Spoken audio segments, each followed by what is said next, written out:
Hi there, I'm Andrea Koppel, and it's time for coffee, the podcast where you get to hear firsthand what the jobs and careers that interest you the most are really like. Hey there, Java junkies. If you're interested in branding or marketing or entrepreneurship, this is the episode for you, my friends, because my next guest is all of the above. And like me, he started his promotional marketing company sitting at his kitchen table. And today he employs 70 people with offices all across the U.S. But before I introduce you to Larry Cohen, I want to make sure you've signed up for the Java Junkies Journal. That's our weekly newsletter that gives you a one-stop shop way of learning about the 5 episodes we're going to be dropping that week and the guests we're featuring. Just head over to the Time for Coffee website at time4coffee.org and sign up. It's right there on the homepage. Now grab your branded mug and take a chug of a hot and seasonably aromatic brew of your favorite caffeinated beverage, because it's time for another caffeinated career conversation. And my guest today is Larry Cohen, the president and CEO of Axis Promotions, a full-service marketing agency focused on brand development in the promotional products marketplace. Axis serves clients from Zappos to Nickelodeon to JetBlue to the USA Network and everyone in between. And he and his partner are ranked by the Advertising Specialists Institute as among the top 50 most influential people in the promotional marketing industry. By the way, this industry is a $22.9 billion industry. Larry, welcome to Time for Coffee. Are you caffeinated and ready to go? I sure am. And thanks for having me. Absolutely. Well, it is such a thrill for me to have you on the show. And I want to start by telling our listeners just how far back you and I go and how we know one another. Larry has been in my life since I was probably, I want to say about 20 years old when he started dating my wonderful sister Deirdre when they were undergrads at Duke University. That is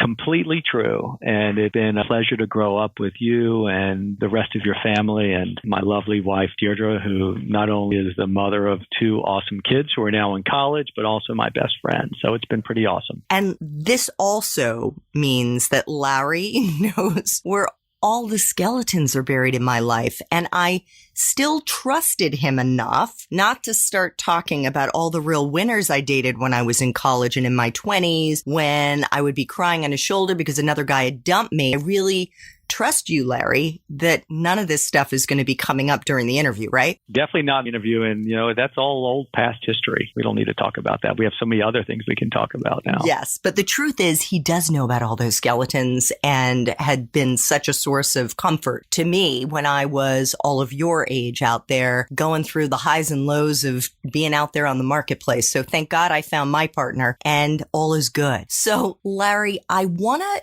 talk with you about your time as an undergrad at Duke, but a little bit later in the interview. And I want to get into what you studied, which, spoiler alert, was not at all marketing related. But first, let's talk about this incredible business that you have built from scratch, Axis Promotions, which I guess is coming up on about 28 years. Can you start by giving the Time for Coffee community an overview of what promotional marketing is and how Axis leverages its expertise in this space to help your clients? Basically, if everyone who's listening looks around wherever they're sitting now, you're going to see some promotional merchandise. It's basically anything that you put a brand on. Some people have called it swag and some other less appealing terms, which we prefer not to use. And I think, if we had an epiphany way back when we got started, was that, people looked at it as a promotional item and really didn't put any thought behind the strategy behind how you tied in to a brand and how you build brand recognition through the use of promotional items, which obviously brands like Nike and Adidas and Starbucks and companies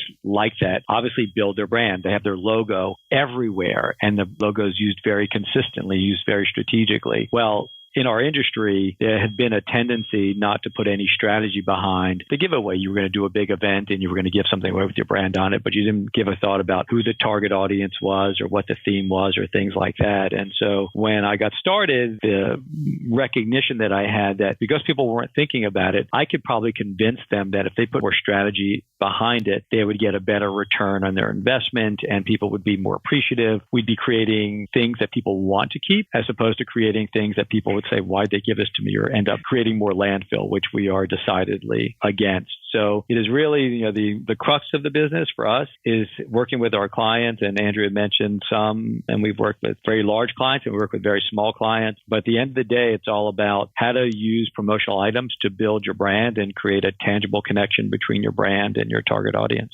Yeah. Larry, I listened to a couple of other podcast interviews you've done, and something that you said in one of those interviews made me really cringe because I realized that I have inadvertently been offending you over the years, and I apologize for that. And frankly, I was just showing my own ignorance about the promotional marketing industry for years. You alluded to it when you said the less appealing terms. It's like tchotchkes or doodads. Exactly. Or trinkets and trash and stuff like that. I mean, truthfully, when we go into a meeting, if somebody uses those terms, my eyes light up because it means that I have an opportunity to educate them. There's lots of empirical data and research on the power of promotional items. Anecdotally, if any of your Java junkies out there, like somebody is on the street or at an event and giving them something for free, most people will line up. I mean, truthfully, the ultimate opt-in advertising because someone offers you something and you take it. You don't have to take it, but people want free stuff and they want to use free stuff and they value free stuff. I think for us, it's just making sure that what's giving away isn't junky or doesn't resonate with the audience that it's being given away to. So, an amazing item for someone in college may be exactly the wrong item for a CEO of a corporation. And the recognition that we can help bring some expertise to helping people make a decision as to what those right items are. And sometimes it's not just an item. Sometimes it's a direct mail piece. If you want me to, Andrew, I'm happy to give an example of something we've done. Yeah, actually, what I was going to ask you to do is if you could share with our listeners just how valuable promotions can actually be in building a company's brand and in ROI. So maybe give us an example of the strategy that you've worked for a client, whether it be with direct mail or otherwise, and how that actually worked for any of your clients at Access. Here's one that I think people can relate to. So one of our clients is a very large food delivery company where you can call up and order your food and have it delivered to you. And one of their issues they were having is they were trying to get in to see decision makers in very large corporations so that they would become the de facto place where people would go and order their lunches. Because a lot of times big corporations are willing to buy you lunch or subsidize your lunch or do some other things, but basically things that'll make it easier for you. And so one of their challenges is we need to get in and see these people. So we developed this direct mail piece that was a beautiful custom printed box with some messaging on the outside. And inside we had a drone. The whole concept revolved around delivery, which tied in, and all the messaging tied in and the copy tied in. But the kicker was we didn't include the remote control in the box so that people got this great drone, but they did not get the remote control and they had to agree to meet with the salesperson. We know from our clients that they closed the biggest deal they ever closed based upon this direct mail piece that got them in the door to see people. And we have been doing stuff like that really almost since the beginning. And it could be everything from companies like that to we work with a lot of media companies, helping them get more face time with their advertisers, to the fashion world where we're doing gift with purchases. So if you go into a department store and you buy perfume and they give you a free gift or a free toiletry bag or a free cosmetic bag or things like that, oftentimes that is us making those things. And the free gifts sometimes can help people make the decision between buying one cologne or one perfume versus the other. So it's an aggressive marketplace out there that people are trying to kind of cut through the clutter, and the promotional merchandise can really help people do that. Something you said in, again, one of these other podcast interviews, Larry, really stuck with me. And it's that promotional marketing is one of the only parts of the marketing industry that actually touches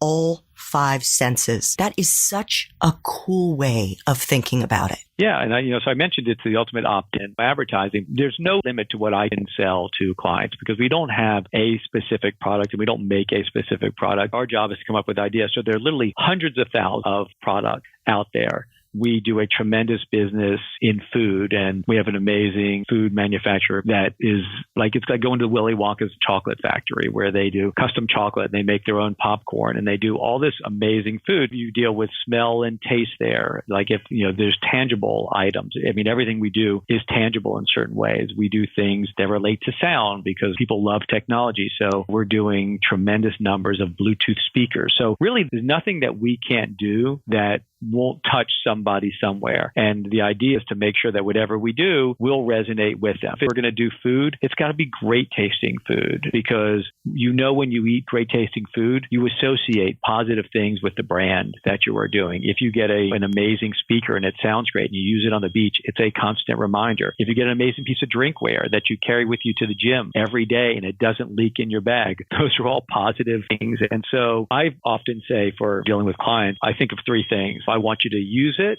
I want you to like it enough to regift it, or I want to put a smile on your face. If I can do any one of those 3 things, I'm going to create a positive connection between your brand and this promotional item and the audience. And if we can do that, then we are well on our way to success. Great. Larry, I just want to let our listeners know because they are definitely using their auditory sense right now. There's like a high-pitched beeping or something going on in the background. Could you at least tell us what that is?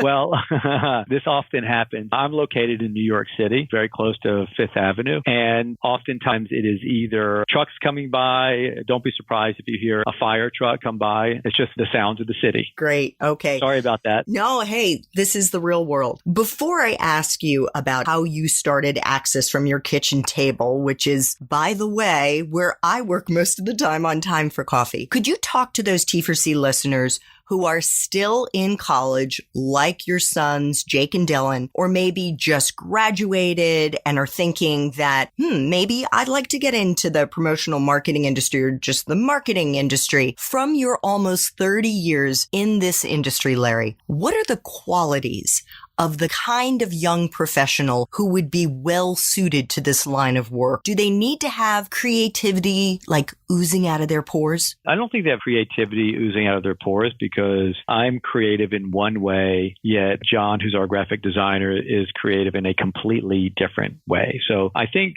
for people to be successful in this industry, I think they need to have confidence, they need to have attention to detail. I think you need to be curious about product and about ideas and be willing to put yourself out of your comfort zone a little bit because there's a couple of things. I think sometimes when I talk to people, I say the thing that I love the most about this business is also sometimes the thing that can be the most challenging, which is every day is different and you're never going to walk into the office at any day and say, I know everything about everything there is to know about my job because we are constantly looking at new product. We are constantly seeing suppliers bringing new things for us to see. We are shopping at retail. We are looking at fashion trend. That kind of curiosity that makes this industry so appealing to so many people because you're not pigeonholed. You can sell to any type of client that you want to. I do think that you probably need to want to be somebody who wants to engage with people. And I don't want to call it necessarily selling because I think sometimes selling takes on a bad thing for some people because they associate it with people in industries where they're pushy. We're not pushy at all, but I think ultimately for people coming out of school, everything you're going to do is sales. You're going to be selling yourself. You're going to be selling a product. You're going to be selling an idea. And ultimately for the people to be really successful is you're going to have to be selling concepts to your clients. You're going to have to be willing to dig deeper with them into why you want to do something and push them on certain things. So I don't think it's necessarily a skill that you have to learn, but I think it's a personality trait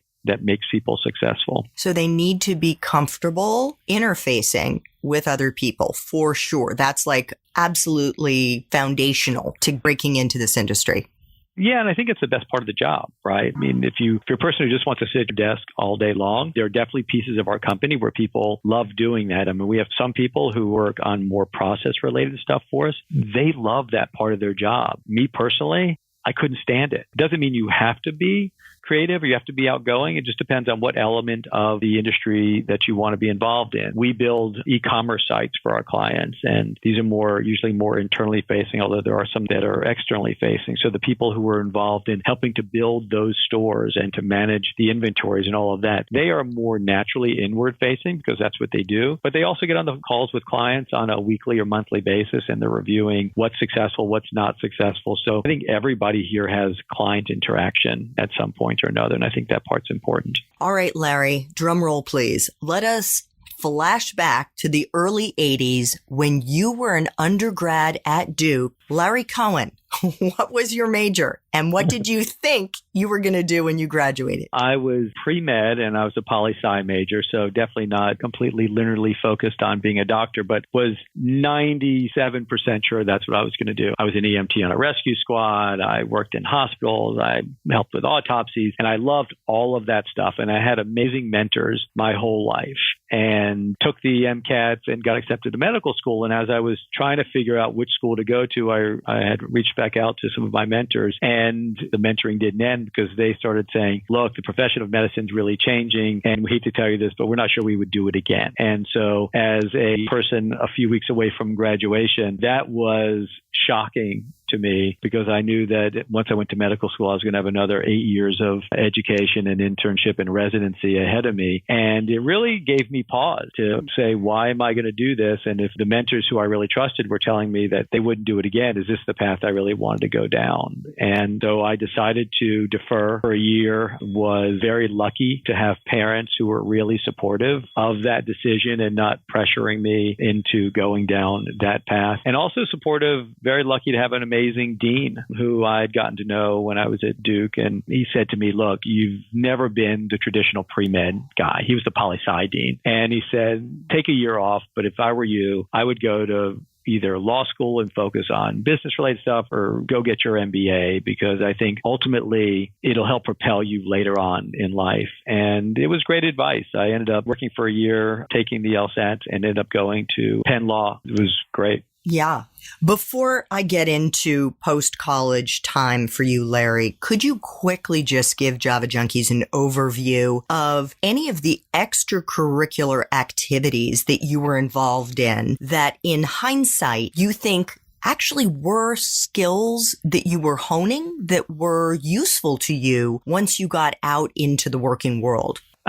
One, I grew up in a family that was pretty entrepreneurial. And I think that may not be extracurricular, but my family, as I said, was entrepreneurial. And they gave my brother and I opportunities as young kids to go out and sell or learn how to negotiate things. And Andrea, if you want me to go into any stories there, I'm happy to do that. Yeah, I think that would be great because I also think, and I'm so glad you brought that up, that there may be things that are happening in your life right now that you don't think of as being apprenticeships or training or whatever, just because of maybe the family business or an uncle or an aunt or somebody that you come into contact with who is in an industry and you're just soaking it in through osmosis. So my dad started his own company, and I was working for him one summer, and he pointed out something out in the field. And he said, see that big water tank out there? He said, that's worth a lot of money. And I know it's been sitting there for a long time, and I know they want to get rid of it. He goes, I could buy it and sell it, but how about why don't you do that? So I'll tell you who owns it, and I'll give you 3 people that I think would buy it. And I'm going to give you a range that you should buy it for, and I'll give you a range of what you should sell it for. But once we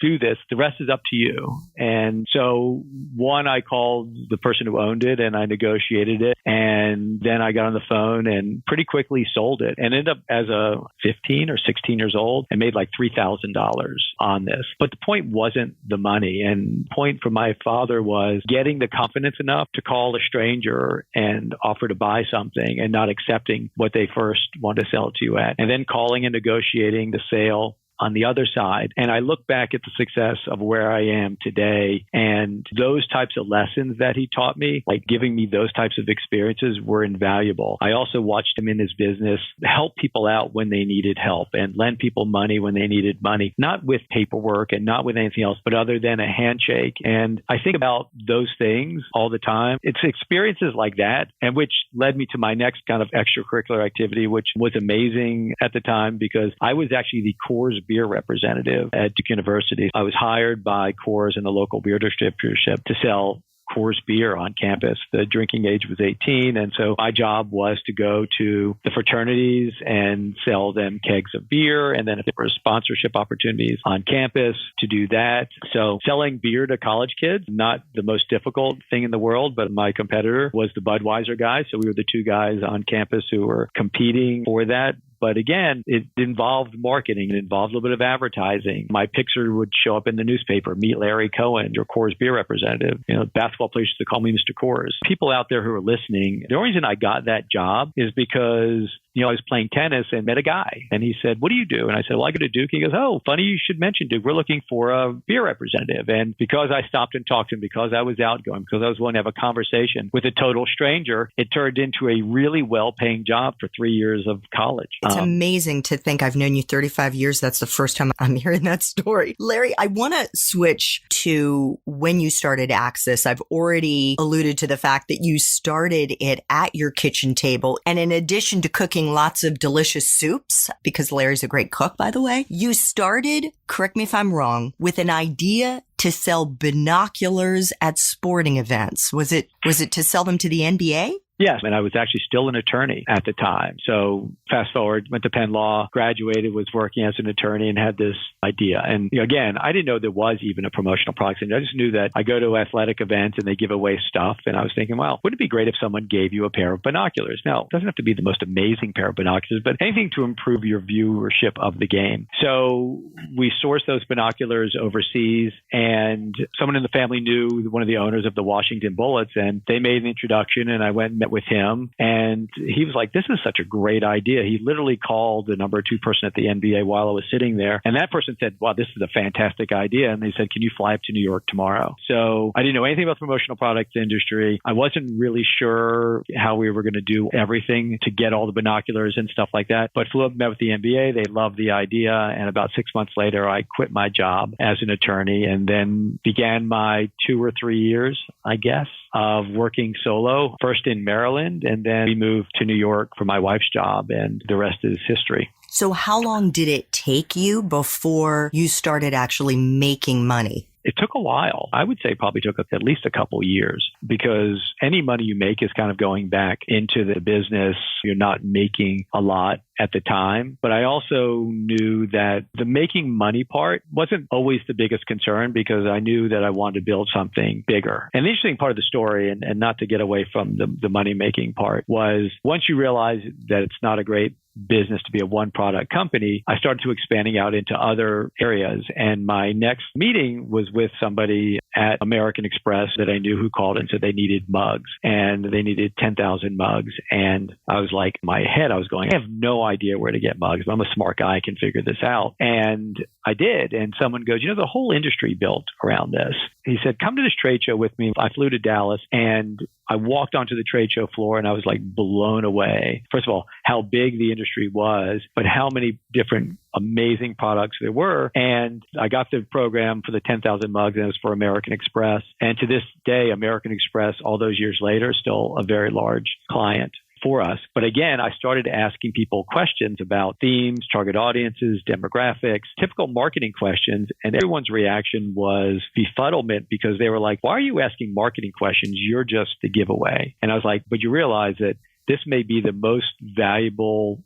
part of your marketing, because it's the only thing that's going to last. Think about the world you live in today, like banner ads, who really pays attention? Pop-up ads, who pays attention? Billboard ads, you drive by really fast. Magazines, you flip the next page. But if I give you a great item that you love, whether it's an amazing bag or amazing piece of drinkware or amazing piece of apparel that you wear regularly, you are looking at my brand over and over and over again. And I don't mean my brand, Axis's brand. I mean the client's brand. That's an amazingly powerful thing. And I think for me, it was a validation of my vision a little bit. And it was a way for me to get people to stop thinking about promotional merchandise as just the giveaway, but to really make it part of a strategy in their overall marketing and branding. So Larry, I try to ask all Time for Coffee guests this question, and it is, Can you share a time in your professional life when you really struggled? And frankly, it may have been when you worked for that first law firm after graduating for Penn, or maybe it was the early days of Access. How did you persevere, and what lessons did you learn in the process? And I want to stress that the reason that I ask successful people like you this question is that I want Time for Coffee listeners to really appreciate that there will be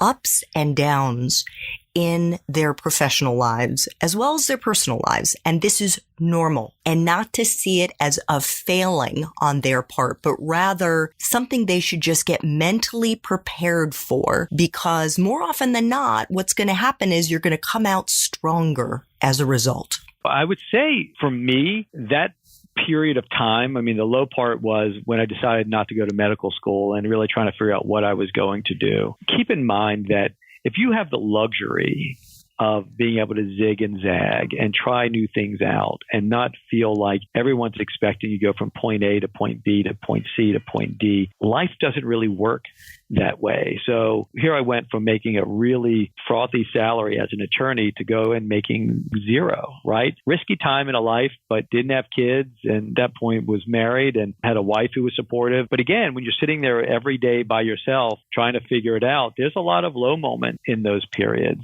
So it's just part of the journey and it's part of the continuum. And even when I started the company, there were so many other things that I was doing, one, to make money, and two, to test out and validate what I was doing, that it wasn't just, I'm going to start this company and I knew exactly what I was going to do. I was testing new messaging. I was testing new things. I knew I didn't want to be the person who was selling just this one item all the time. And look, we are about a $50 million a year company now. We have lots of employees. I mean, there's still low moments in the business. And there were times where we were in Soho when 9/11 happened. So we were not very far from there. And we didn't know what business was going to be like after that. Amex was one of our biggest clients. The part of the tower was destroyed. I mean, you have to be flexible. You have to be dedicated. You have to work hard. But you also have to have a vision that's going to propel you through those things. I am very fortunate that part of my personality trait is my glass is almost always filled with kind of positive energy, and anything negative, I want to deal with it. And then I want to keep moving forward, because I think negative energy